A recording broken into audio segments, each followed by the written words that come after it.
నాలుకేంటి ఇలా అయిపోయింది, షైనీగా, బాల్డ్‌గా అయిపోయింది అంటే, ఫస్ట్ థింగ్ అండి, టంగ్ మీద చిన్ని చిన్ని పాప్యూల్స్ ఉంటాయి. ఇలా నాలుగెందుకు ఇలా అయిపోయింది అంటే, టంగ్ మీద పాప్యూల్స్ పోయాయి. ఎందుకు పోయాయి? Vitamin B deficiency, iron deficiency, folate deficiency వీటిలో ఇలా వస్తదండి.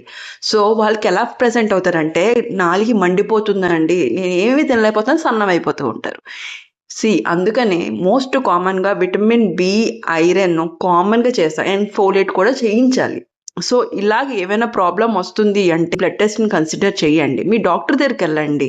వాళ్ళు ఎగ్జామిన్ చేస్తారు. ఎందుకంటే ఇంకో కండిషన్ కూడా ఉంటది. ఓరల్ థ్రష్ అంటారు. నాలుక మీద fungal infection, especially immunity down అయిపోతుంది. ఈ విటమిన్స్ లేనప్పుడు ఎలాగో ఇమ్యూనిటీ డౌన్ అయిపోతూ ఉంటది. కానీ ఫంగల్ ఇన్ఫెక్షన్ ఉన్నాదా లేదా అని కూడా మీ డాక్టర్ గారు చెప్తారు. ఫంగల్ ఇన్ఫెక్షన్ కూడా ఉన్నది దాంతో పాటు అంటే ట్రీట్మెంట్ కూడా మారుతదనమాట. ఇది ఒకటే కాదు, బాడీలో సర్వ ఇష్యూస్ వస్తాయి ఇవి లేకపోతే.